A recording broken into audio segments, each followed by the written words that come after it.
let's try to uh let's try to understand that with this timeline.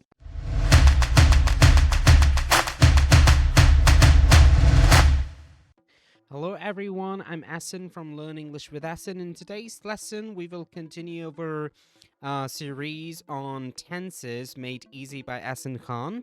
And in today's lesson, we are going to talk about present perfect continuous. So without any further ado, let's begin. In today's lesson, we are talking about present perfect continuous, and let's start with our definition.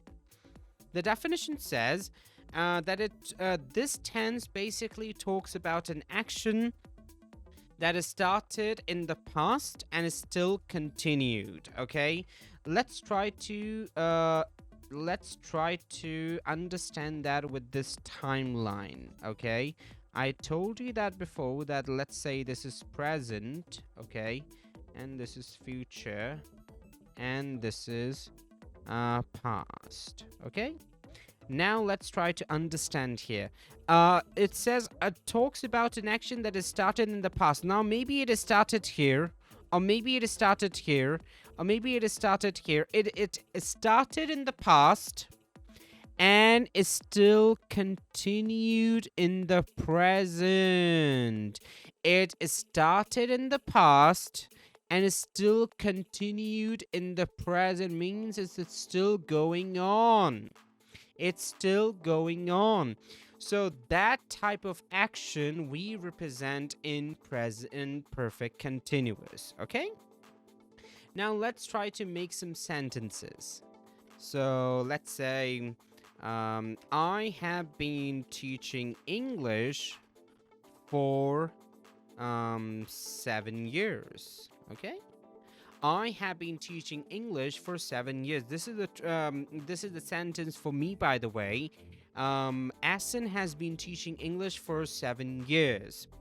It means this work is started in the past. It started 7 years ago and is still continued. I'm still teaching, right?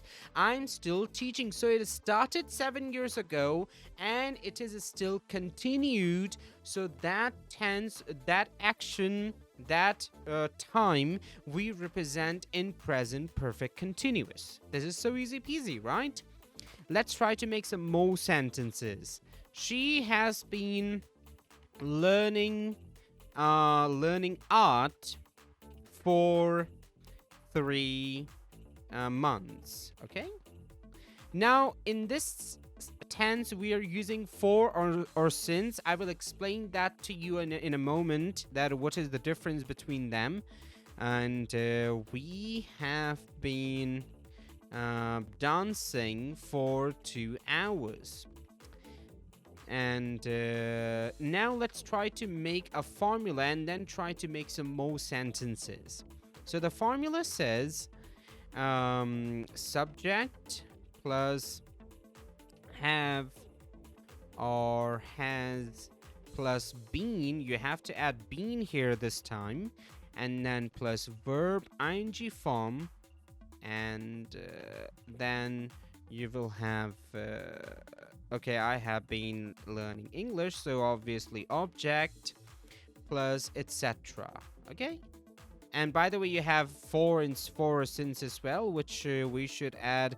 I have been learning English for 10 years. Okay, so we have for or since right over here, and the formula is already created. By the way, I don't memorize the formulas, by the way. I just go with the sentences and the formulas are created automatically. Okay, so yeah.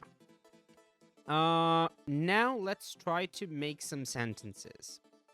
Subject, I have. Let me try to make this one a bit bigger for you. Okay. I have been teaching is the verb ing form, right?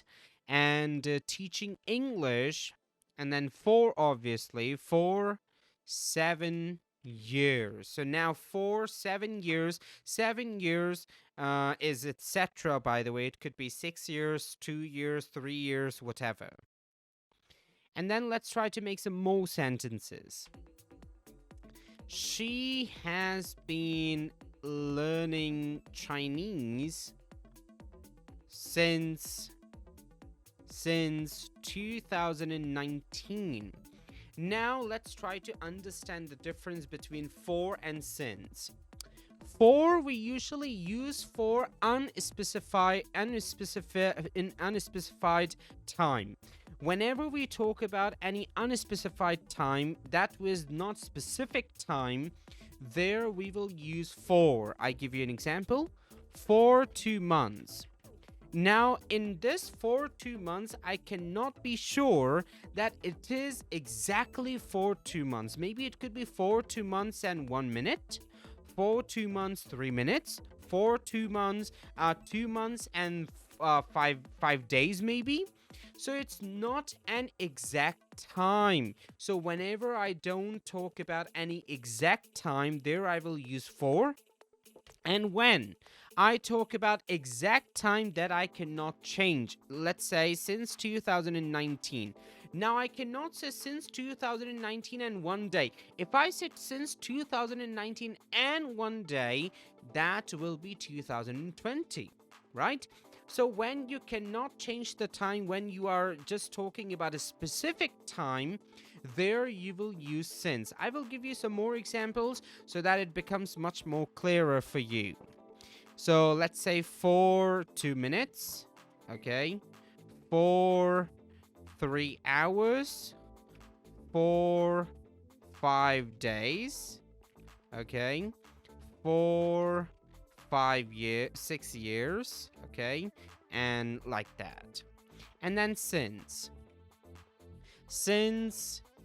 January, okay, since 2019 maybe, or 2018, let's say, and since Monday, okay. Now I cannot say since Monday and 1 minute. If I say since Monday and 1 minute, that will be Tuesday. So when I talk about a specific time, there you will use since. Okay, so now let's try to make some sentences, some negative sentences. I have not been learning English for 7 months or 7 days. She has not been teaching English for 8 years. They have not been dancing for or since morning. We have not been writing since Tuesday. How can somebody write since Tuesday? Never mind. So, by the way, these are the sentences for negative sentences, and now let's go to our interrogative sentences. This is very easy peasy. You just have to put have or has at the beginning, and then the question mark at the end. Have I been learning English for 7 months? Simple. Has she been teaching English for 8 years? Okay, simple and easy. You just have to you just have to put has at the beginning, and then the whole sentence goes the same, and you have to put question mark at the end. That's how you make the interrogative sentences. So I guess that's all for now. I hope you got something from this lesson. If you did, then please don't forget to like this video, and don't forget to subscribe. And if you liked it, then please share this video too, and please do consider the subscription. So that's all for now. Take care. Bye bye.